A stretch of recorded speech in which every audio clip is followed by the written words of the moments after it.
কি মন খারাপ? ভিডিওটা একটু করে দেখুন, মন ভালো হয়ে যাবে।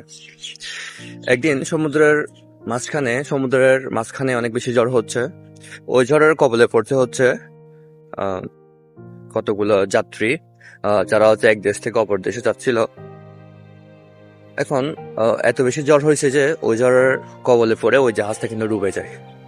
তো ঘটনাচক্রে সব মানুষ মারা যায়, শুধুমাত্র একজন ব্যক্তি বাদে।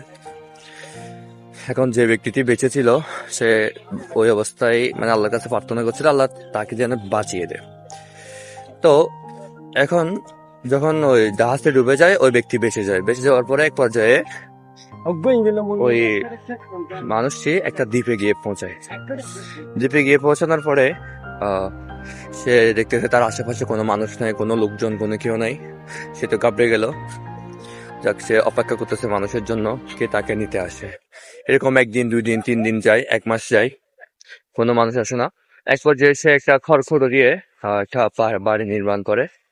ওটার মধ্যে সে বসবাস করতে মানে নিজেকে অভ্যস্ত করে তোলে।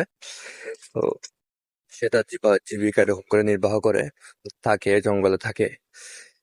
একদিন যে ঘরটা সে নির্মাণ করছিল ওটা পুড়ে যায়, পুরো একদম ছাই হয়ে যায়। সে এখন আল্লাহকে দুধ দিয়ে থাকে যে আল্লাহ, আমি কি বাঁচবো না?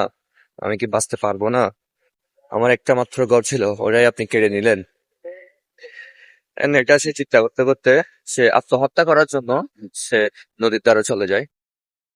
কারণ যে যখন আত্মহত্যা করবে ওই অবস্থায় চলে আসছে হচ্ছে একজন নাবিক এসে বলতেছে, আপনি কি আমার কাছে সিগন্যাল পাঠাইছিলেন? একটু আগে আগুন দিয়ে সিগন্যাল পাঠাইছিলেন? তিনি তো শুকরিয়া জ্ঞাপন করে আল্লাহর কাছে কুল পাচ্ছে না। তো এখান থেকে আমরা শিক্ষা যে আল্লাহ তাআলা যেটা করে ভালোর জন্যই করে। আল্লাহ তাআলার পরিকল্পনা হচ্ছে আমাদের পরিকল্পনার চাইতে অনেক বেশি বেস্ট।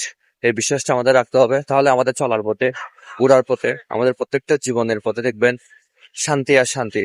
কারণ আল্লাহ ছাড়া আমাদের আর কোনো বিকল্প নেই। সৃষ্টিকর্তা যেটা পারে পৃথিবীর আর কেউ পারে না, এই বিশ্বাসটা আমাদের রাখতে হবে। সকলকে ধন্যবাদ।